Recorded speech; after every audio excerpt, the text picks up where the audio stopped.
Kirby Smart is a tyrant. That's something that I want to talk about for a second. That Kirk Herbstreit said a couple of years ago at the Orange Bowl. Here's the premise of the conversation. Something he said when Kirby was really lighting into Stetson Bennett as they walked off the field when Georgia was in the midst of blowing Michigan out, going into the half. I mean, Kirby wanted it was really discombobulated. I mean, it was not well done. Kirby didn't handle it well. Stetson didn't handle it well.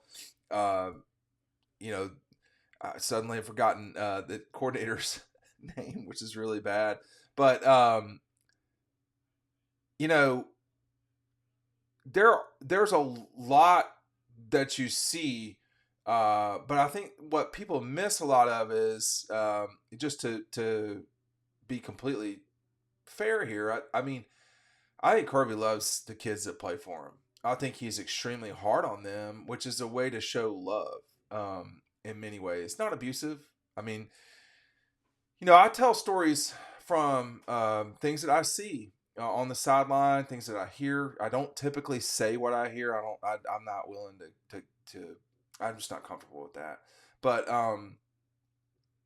you know, for Georgia, this has been a really good decade. They've lost 3 football games. That's just not normal. I mean, we're about to enter the 4th year of this decade. So 2021, 22, 23, excuse me, the 5th year of this decade.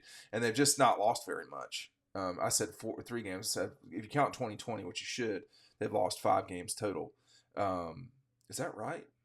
Yes. No, it's 4. 2022, 2020, 2021, 2022, 2023. They lost 4 games. So, I think that's something that people sometimes get wrong about this program. They assume this is just a football factory. There are certainly many aspects of what Georgia's like that makes it a football factory. No question about it. I mean, if you want to go to the NFL, it's probably the best place to go. If you want to, be successful in football after the NFL, I mean, it's a great place to be. I mean, what he said though, Kirk was, Kirby Smart. Look at him. Kirby Smart is a tyrant, but he was I mean, look, people who talk for a living, which is part of what I do. You can sometimes say stuff and it comes out wrong. He's doing this on a broadcast with millions of people watching, so he's got a kind of a challenging job. Sometimes things come to your mind, and I think there are aspects of Kirby that are definitely tyrannical, no question. And particularly inside of his program is completely his program. He's responsible, in my opinion, virtually for everything good and bad that happens. And so what goes along with that is he's got to be the person in control, and he is. So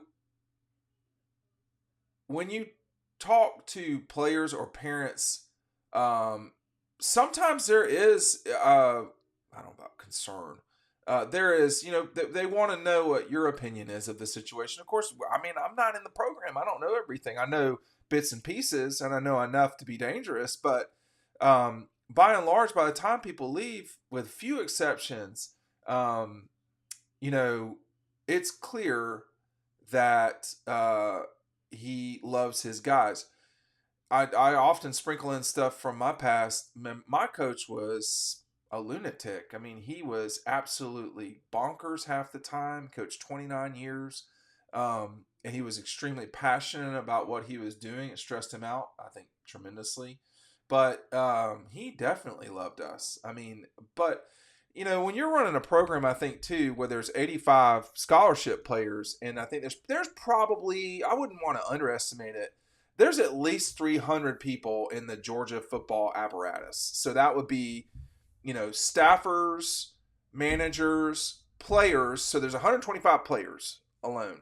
But, the apparatus is a lot of people. I mean, and what I mean by that is anybody that can walk into a practice and no one questions why they're there.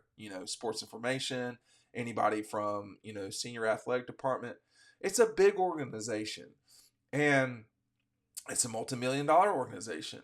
And someone has to be the leader in that thing. But I do think people sometimes get this wrong about passionate coaches is, well, this guy's like a psychopath. I mean, sure. it looks like that for sure, and often people act that way. But I I think if Georgia had not been balanced the right way in 2021, they would have not have won the national championship. They just wouldn't have. They would have allowed the Alabama game to crush them. They might not have gotten to the Alabama game because JT Daniels getting injured and the season being sidetracked because Stetson Bennett, a walk-on, people were just constantly taking dumps on. He was their quarterback, and the questions did not stop. And the only person that put a stop to those questions was Todd Monken about 3 days before the Michigan game, saying, "Hey, Stetson's our guy." And the backdrop to that, I was so aggravated too. I was so aggravated by this. I'd spent a significant amount of money to fly down to Miami to stay in the hotel down there, and we were not able to meet with the team because of COVID restrictions that had, seemingly gone away, but miraculously, just in time for that game, it was all shut down. So that was very frustrating, but that was the first time that we got the ability to talk to Todd Monken during the season. And, Kirby won't let the assistant coaches talk. Well, that's one, not during the season. That's one example of, this guy's a tyrant that I think has some merit to it. But, he's got to run the program. It's his program. He's got to run it however he feels best. And, I do think folks sometimes get that wrong about people like him and Nick and, other passionate. No one would call Dabo Swinney a tyrant. And I don't know if that's fair or not, because it certainly looks to me like he's running a cult. So up there with the apparatus around him. So I don't know if people won't do that. I mean, they won't. They're less likely to call him that. Folks aren't going to say that about Bobby Bowden or I think the way that you are on the sideline really dictates the way that people view you. And in the case of Kirby, he is viewed a particular way. And had they not won the national championship in 21, he would not be viewed as well as he is right now. I can assure you of that with certainty. That was something that right there alone, that really changed the narrative about Kirby Smart. Our friends at Red Zone have a really awesome bobblehead of Uga that you want to get your hands on. This is something that's very hard to get. They do not have them in stock. Why? Because they keep selling out. All right.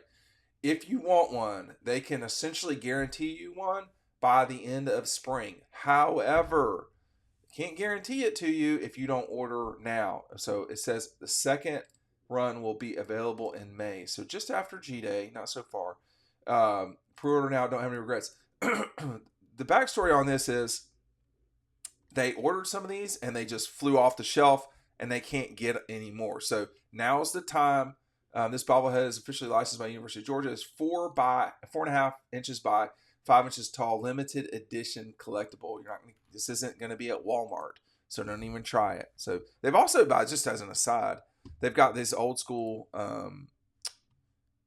Georgia national championship baseball's gotten off to a really good start. You got the Jackets this weekend, so that'll be a big series for Georgia. But I do think people get it wrong sometimes. But I think it's hard though in a split second to Kirby's a lot of different things. He's not any one thing.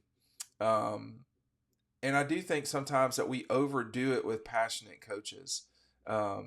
Sometimes. I mean, Nick was a lot of different negative things to a lot of people. And, sometimes he earned that. Sometimes with some of his performances in front of a microphone, he earned that. I think, and not just in front of a microphone, on the sideline too. So both these guys are going to get that treatment. But I do think it's overdone sometimes.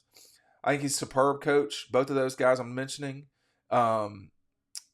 And I God bless coaches, man. It's that does not look like a lot of fun. That does not look like a lot of fun sometimes. But I do think those of us in the media kind of over